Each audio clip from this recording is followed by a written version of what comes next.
na na na na na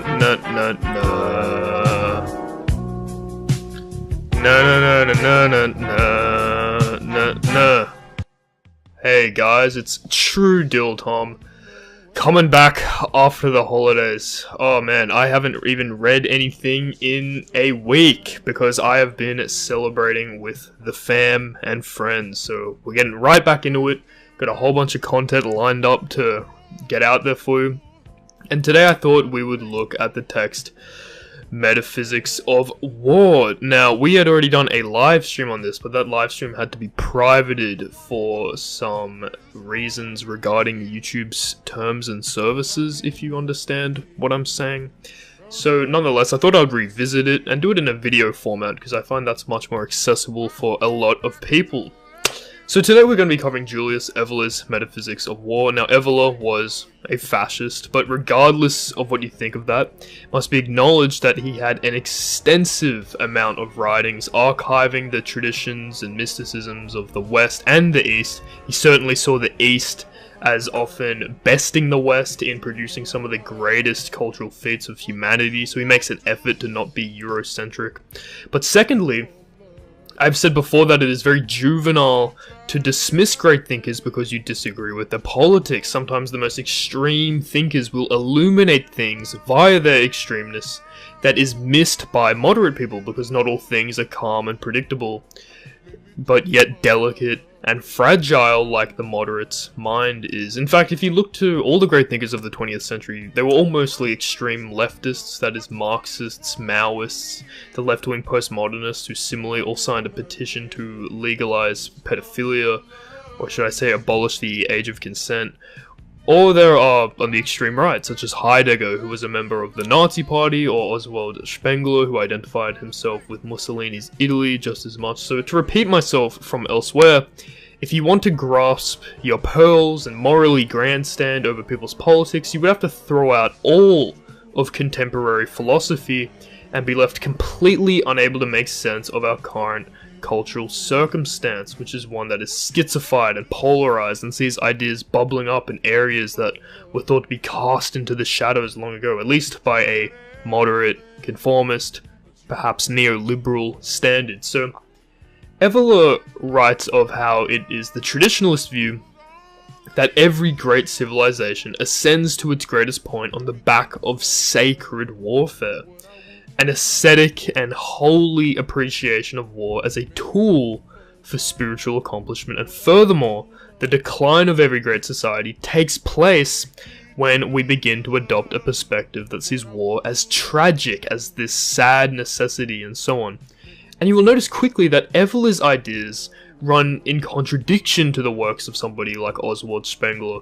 Evolar had read Spengler and thought he was a force for good. He agreed with his diagnosis of societies as having a decline period of civilization, but he was critical of Spengler's conception of culture, or the culture phase that we have spoken about. He thought it was reductionist, too modern, and lacked, quote, a sense of the metaphysical dimension of a transcendence which represents the essence of all true culture. And in addition, Evolar didn't fully recognize societies as closed organs like Spengler did. Evolar believed Spengler saw each society as too metaphysically closed off and that there was no underlying shared matrix between them. But to Evolar, every culture was subject to the same forces of tradition and anti-tradition. The most obvious example of this conflict would be in Rome, a society Spengler saw as in its civilization phase, but to Evolar was highly traditional and was more metaphysically rich than anything after it in the West, at least. So nonetheless, these are two competing views of what constitutes the tragedy of modernity that you can be the judge of. And it is no wonder when reading the Metaphysics of War that Evolar is seen as the most right-wing thinker by many people. If you talk to someone that is sympathetic to war, even the most eager veteran just waiting to be deployed again, there will still be a few iterations of modernity and liberalism between them and Evolar. He really peels back all the layers of what he sees as spiritual decline and gets to what he sees as the heart of tradition in regards to war in the case of this text. In fact, the vision of society as a whole to Evola is very opposed to our modern liberal sentiments. The liberal tradition envisions society as a necessary or obligatory altruism, and in recent times even war is painted as an altruism between brothers. But in the world of tradition, men are not seen as brothers, and society isn't this project of altruism. Instead, it is a cooperation between distinct beings motivated by the protection of dignity. So there is only solidarity between those of dignity and affinity. There was more personality in this regard. Those that were great would shine and not have to carry the cross of commoners. This is the Evolian worldview. For instance, in ancient Indo-Germanic legislation, killing someone was only a fault insofar as it was considered betrayal. To lie to those you were loyal to was worse than to kill those that you weren't loyal to. This was also a very strong Roman ethic, and this attitude that denies life as something valuable in its own right, that life needs to be projectiled and given direction, and is just, if it's just left as empty scaffolding, means nothing at all. This is very centered around Evola's worldview. And just like in the Indo-Germanic legislation we just talked about, killing was only bad because it was betrayal. There isn't any humanitarian aspect that sees the destruction of life as in itself bad. It's the destruction of those things built upon life that are bad. And this attitude is very Stoic, as the Stoics believe the superior man wouldn't curse his luck in dangerous and insecure circumstances, but would rise up to conquer them. In the same way, the denial of life can be the ultimate way of affirming it. If you read Nietzsche's third essay in Genealogy of Morals on the ascetic ideal, a lot of those themes are addressed here also, as we will get into.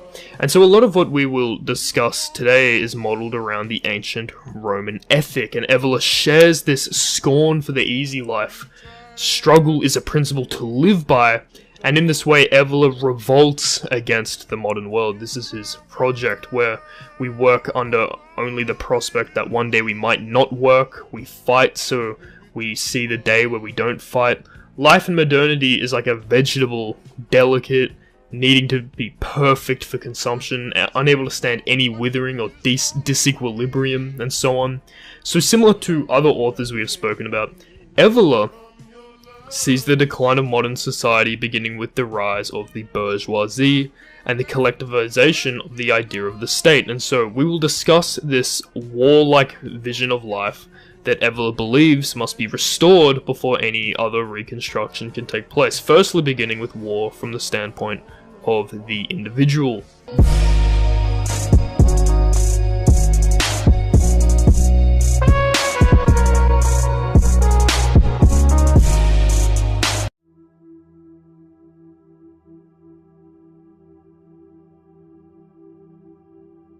So Evola begins quite boldly by asserting that the impression that motivates us to go to war is heroism, and that war gives us this opportunity to unleash the hero within us, that part of us that embodies a readiness to die, to sacrifice one's own life. At least this is the value of heroism from the point of the collective.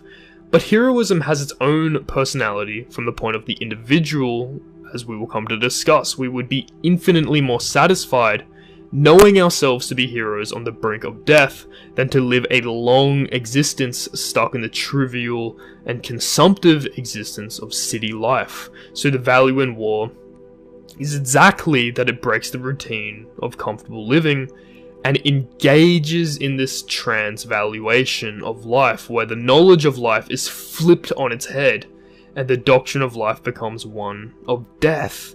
So Evola believes it is through war we realize how relative life is, and what he refers to as the law of more than life.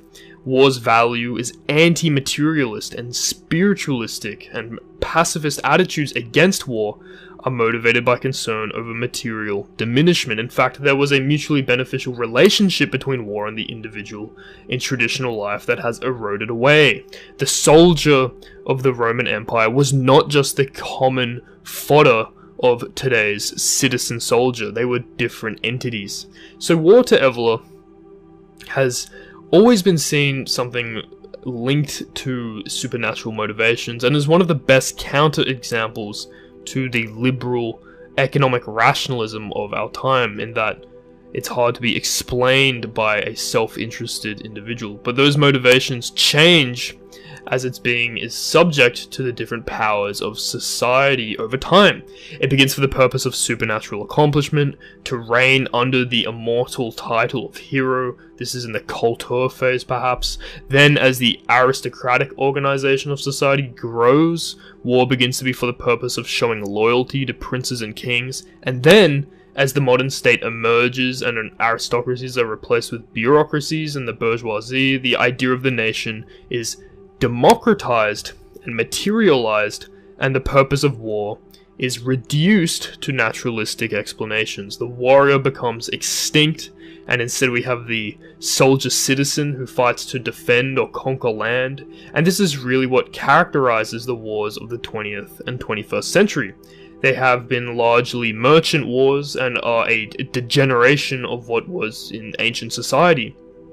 While finally there is Bolshevism and socialist orders that find a meaning of war that is not concerned with either nation or land, but with class between the proletariat and the bourgeoisie. And all these castes, the warrior, the bourgeoisie, the proletariat, etc., are important to not just Evola, but the rest of traditional literature too. They mean more than just how resources are distributed in society, and these castes themselves have a very transcendental origin, and they stem from the doctrine of what is called hierarchical quadrupation, or at least this is Evola's idea. Of course, many esotericists think the caste system was just an implementation of power and abuse of spirituality to assert oneself over others, but this is Evola's take.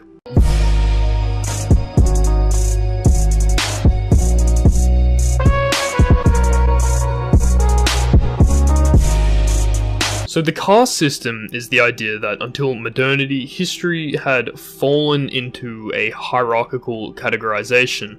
All of traditional life through this quadrupation could fit into four castes, these being the slaves, the bourgeois middle class, the warrior aristocracy, and those that are deemed to have a pure spiritual authority that we will get into in a second. These castes denoted a non-arbitrary place in society where individuals who shared the same nature, the same primordial qualifications, would involuntarily find themselves. Now, these castes are not the result of social constitution, of specific ways of living being monopolized by others, and they aren't maintained artificially, but they're the result of a specific truth beneath the caste, a shared way of life that is within them. It is their nature, it is inherited. So there are several spiritual ways of life that people will fall into in virtue of their nature. Perhaps they were contracted into that role before they had incarnated into the world. And moreover, when the social functions of all these castes overlap or correspond with this spiritual articulation, there is an order secundum equum ad bonum, meaning it is just and right. It is based on equity and not just arbitrary social circumstance. So there is this metaphysical system of natural dependence of the inferior ways of life on the superior ones. There is this unity of the whole, the totality, when there is an uninterrupted relationship of subordination and cooperation between these castes. And furthermore, Evola's investigation will constantly refer to past societies that abided by this system, one where there was a spiritual elite, and the other castes, the warrior, the middle, and the slave, would have reference to a spiritual principle that's heritage was that of this spiritual elite. But of course, the implication is that over time, the principle of which all these things refer to can shift, and instead a naturally subordinate caste can find itself being the new center by which everything else has reference to. And of course, each caste has its own hierarchy within it and its own way of cooperating. Each one is more degenerative than the last. So Western society can be traced back to sacred aristocratic states being taken over by monarchical warrior states that were increasingly more secular than their predecessors, and then those states would be supplanted by capitalist oligarchies in which the bourgeois or merchant class was the center of society. Until then, Bolshevism erupts and socialist proletariat or slave states form, and this transition from one way of life to another each meaning to the next is also true of war. The nature of war changes in accordance to the dominant caste. In ancient society, war was motivated by the prospect of being an immortal hero, until again aristocracy becomes the dominant caste. War is secularized and reduced to social credit, honor and loyalty towards princes, while the warrior also indulged in war and enjoyed war for war's sake, until thirdly, the liberalization of state building occurs, and aristocracies are supplanted by bureaucracies. Warriors become extinct, and the soldier-citizen is born. While then there is the caste of the slave that once made the center of society, turns the purpose of war away from even the most material conception of nation and turns it towards the bourgeoisie. Now, if we return to the concept of heroism, the term also shows a different face as each cycle of civilization ensues. Generally, the term hero embraces all sorts of meanings. The readiness to die and to sacrifice oneself is usually the common denominator amongst all the meanings we might give it, but spiritually, this view is quite empty. In the Roman Empire, there was instead this double relationship of means to ends. The individual is obviously an instrument for war, but he isn't just fodder. And the war also provided an opportunity for spiritual accomplishment for the individual, a heroic experience as it were.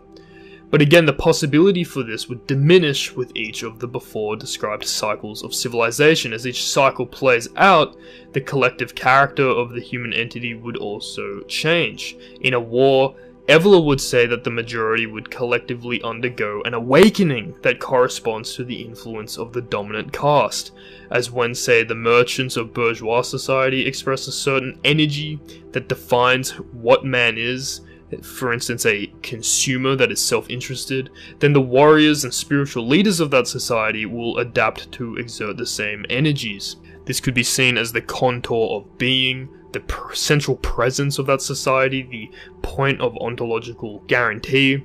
But the forms of heroism are particularly concerned with the relationship the warrior caste specifically will have and what principle they find themselves adhering to. So again, there is a normal or natural state in which the warrior caste is subordinate to the principle of the highest spirituality, and here, heroism is a means to supra-life and to supra-personhood. But then there is a transition away from this high spiritual principle to aristocratic warrior-based society, where the warrior sees himself as the highest principle of society and tragically resorts to a naturalistic and earthly form of war.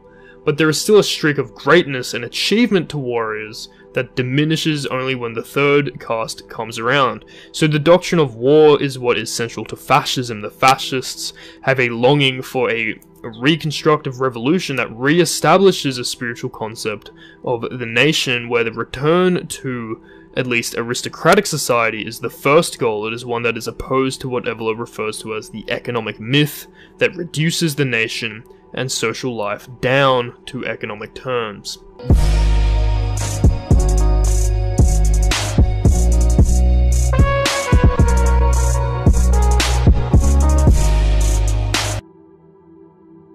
So once knowing this, we can get into the Roman tradition of war, not just from a secular standpoint, but from a spiritual one. The success of Rome, its conquests of the world and so on, can't be explained materially according to Evola. You can't really take the rational, self-interested, individual view of man that the classical economists posited and carried down even till today. Instead, the Imperium and Eternatus were divine forces. All of the historical literature points to the Romans being highly religious, according to Evola at least, unlike, say, Spengler, and he points to all of the classical authors from the time, such as Cicero and Gellius. Every war Rome fought was given a mystical quality by the Facilis, a sacred college that existed at the time, that without its declarations, Romans were prohibited from going to war. That is to say, certain mystical signs had to be recognized before a battle could begin. Just like a religion, they had this symbolic order that had to be adhered to. These weren't just superstitions either, but like all Indo-European civilizations, there was a knowledge of points of juncture, or a joint between invisible forces, that then the efforts of men could be used to act on a higher level. This is coming into the realm of being. kind of like what Plato had brought with his world of forms, and it would be reiterated down through most of European philosophy. So Rome wasn't a secular Machiavellian realpolitik machine.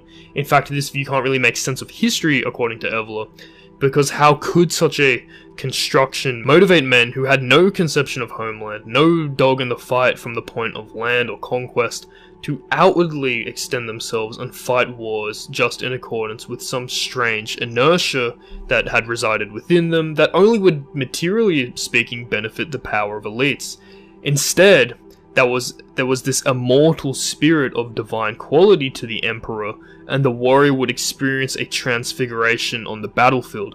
And this experience was not restricted to moments of victory in war, but also through all of the classical Mediterranean world, such as to victors of sport, the Colosseum and the Olympic Games. All of these things would point to the aspect of heroism, and these aspects of the Roman Empire would come to revise themselves with elements of Catholicism and the Nordic tradition in the Holy Roman Empire, and then again in a much more vulgar and deformed fashion with the Third Reich. And so the Nordic tradition being most well known for its seat of celestial immortality, its place for the divine heroes fallen on the battlefield being Valhalla, which literally translates to Palace of the Chosen, and has its lords such as Odin or Wotan, being those that had sacrificed themselves on the world tree, showing other heroes how to make it to live in eternal sunlight. So it is another tradition that is rich with the notion of heroism. There is also a lot of overlap with the divine process and with that which is described in Iranian Persian traditions. In the Nordic mythos, Valkyries would choose the souls of the warriors destined for Valhalla, and these Valkyries wouldn't be separate entities but transcendental personifications of the redeeming parts of the warrior himself. This has an exact parallel with the Fravashi in Persian mythology, where women of light and stormy virgins of battle personified the warriors that had been faithful to the god of light and would transfigure them onto the battlefield. And just like the Nordic vision of Ragnarok that saw a darkening of the divine that was fought against by the before described celestial heroes, the Iranian tradition also saw the divine figure Mithra described as the warrior that never sleeps, leading the Fravashi against the dark gods. So there is this constant recurring motif in the ancient Indo-European world regarding the sacrality of warfare. Heroes are never said to die, but are a part of this cosmic play that rages on into eternity. And this facet of Indo-Europeanism, the war paving a pathway for spiritual realization, would undoubtedly influence Christianity and reiterate itself in the Crusades also, which can be made sense of, like the rest of medieval Europe, as a synthesis between Roman, Nordic, and finally Christian tradition. Now, there are some differences between war in medieval Europe and in ancient Rome, and in the Nordic and Persian traditions, one being that the knights of the Crusades had only vague ideas of the contents of this theoretical doctrine they were fighting for, while also the Crusades wasn't simply a Christian phenomena, but the liberation of the Temple and Holy Land were just means by which the heroic spirit could manifest itself, at least according to Evler. Similarly to what we have just put forward, the Crusades weren't just a struggle for land of kingdoms of the earth, but the kingdom of heaven. The Crusades were a sacred war in which those that died were compared by popes and priests to gold tested in the fire, like the fire of purgatory, except on earth. And just as much a path to God, it was surely seen as more glorious to die on the battlefield for a crusader and to rest in paradise than it was to return home. Many people often use the Crusades as an example of Europe's darkest and most barbaric times, as a point of religious fanaticism and a testament against the ancient world. But the significance of someone like Evler is that he highlights that which the absence of which is more characteristic of true barbarism. What is barbaric about the Crusader? Rising, fighting, and dying for a purpose that was super political and superhuman. So Evler also places a lot of emphasis on the Bhagavad Gita for the purpose of war as something sacred, which is an ancient Hindu text essentially written for the warrior caste. Now, if you are a conservative-oriented person that is interested in quote-unquote defending the West and are new to a lot of these ideas, you might find it odd to turn to the Hindu East as a source for mystic understanding of society. But you would be caught up in a very new dichotomy according to Evola that separates the modern materialist individualistic West from the religious, spiritual, and ritualistic East. But the modern West is just as much opposed to the ancient West as it is to the East, and this dichotomy is ultimately a false one. So when it comes to discussions of traditional society, we are tracing an ethnic and religious lineage that is common to both. The initial colonizers of Iran and India had much in common with and interacted a lot with the Hellenic and Nordic peoples, including the Romans. But moreover, the Eastern tradition contains within it a common spiritual conception of how to wage war, how to act and die heroically, the Bhagavad Gita illustrating this through a conversation between the warrior Arjuna and the divine Krishna, and from a spiritual point of view, the two beings are really one, representing two different parts of the human being, Arjuna, the principle of action, and Krishna, that of transcendental knowledge. Now, a large emphasis of this dialogue in the Bhagavad Gita is on the ascetic part of war, uncovering that the warrior in battle must undergo an inner war where he conquers the passions, the animal thirst for life, and as is a common theme amongst the portrayal of the ascetic around the world, war is also seen as a path to God. The warrior is motivated by a great non-human force that transfigures his actions, and this metaphysic is common to the ascension of every great civilization, this tradition of the sacred war. And we are seeing the decline of every great civilization the moment we become humanitarian and depreciate war to not anything sacred but a tragic necessity or a political phenomenon. At least this is Evola's opinion.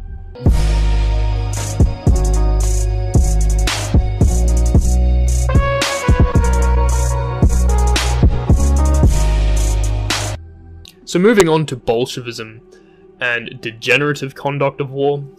So the value of personhood is a key foundation for the traditional view of warfare, and we can contrast degenerative conduct of war by looking at its reduction from person to something sub-person. Bolshevism has a uniquely degenerative view of war where life is reduced completely to human material in a quite brutal way. Human life has been cheap in a long time in Russia, and so what motivates his readiness to die is quite different from the rest of the world. So the notion of human fodder is quite logical in Bolshevik thought. The collective is really the only important concept under Bolshevism, and so any sacrality of personhood is despised. So Bolshevist quote-unquote civilization is very foreign to the greater European spirit, and that quotation mark is an insertion of Evola's. A similar style of warfare presents itself in Japanese battles that see another emergence of the Bolshevik man that is devoid of personality, one where men throw themselves at death, whether it be through kamikaze bombers or soldiers placing landmines beneath them. But it would be wrong to assume that Bolshevism and the Japanese tradition are one of the same, even if they are both alien to the European mind. The idea of imperialism in Japan was very much a religious one that saw service to the emperor as service to God himself, but a better explanation for Japan's vision of the world is to defer to the Buddhism, or more specifically the Zen school, of the religion of the samurai. Here, life on Earth is seen only as an episode, and there is this notion that personhood doesn't really mean what we think it to mean in the West. Instead, it is merely a mask hiding an incomprehensible and infinite form that has come from afar and will see itself in an array of different destinies until supreme liberation, almost like the person is an intensity along a body of flows almost. So the difference between the Japanese tradition and Bolshevism is that Japan was super-personal and the Russians were sub-personal. They had reduced themselves to something sub-person, while the Japanese had reached out beyond it.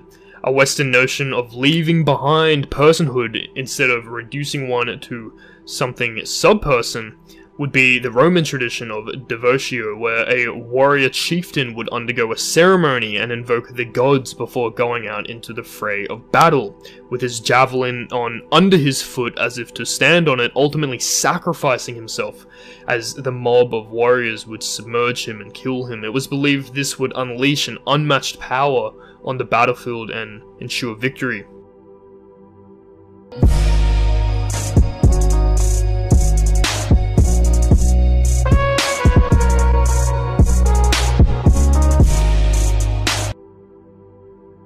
Now, there is also an aspect of war to Evelo that is representative of the race, but it is also worth remembering that race itself is also a spiritual concept in his traditionalist view. Man is not reducible to purely biological, instinctive, naturalistic determinisms, and so how man separates himself from the animal is in engaging with the divine, and likewise, there is a spiritual and social aspect to the decline and degeneration of a race that goes beyond biological interbreeding and replacement immigration, etc. Because there is a condition that allows for a race to tolerate, submit, or even openly embrace these things that takes place within. Our nature, in this case biological race, is merely an expression of that which is above our nature, our spiritual race.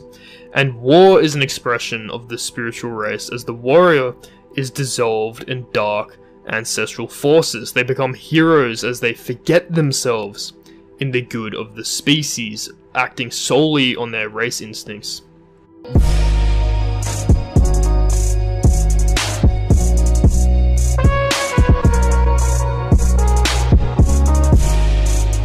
But let's turn to the meaning of war. In modern society, the personality of the modern world really represents a different age, a different conception of civilization to the old one. For instance, it is thought today that the warrior element is merely the instrument of the state. It only exists to be employed by politicians when bourgeois society demands it. And even though there may be an ethic to the military, it would be seen as disastrous for that ethic to escape the institution and find itself in regular everyday society. This is why today there are no warriors, but there are soldiers who fight for a salary for a ruling class that doesn't themselves wage war. Now, it is common for people in modern political discourse to fall back on this as the only thing underlying the personality of war. But such a view can easily be dismantled by seeing how the military ethic predates the political ethic. So, in the modern world, we see the military reduced to the task of international police force, a democratic imperialism that seeks to eliminate world players that don't abide by its mythos of humanitarianism. And so, it should be said that the restoration of the West must come after the restoration of the warrior element, according to Evelo, of war not as any of the things just listed, but as an ascetic practice that is calm and controlled, and an effort to form inner being, to subordinate one's individualistic and passionate elements to principles.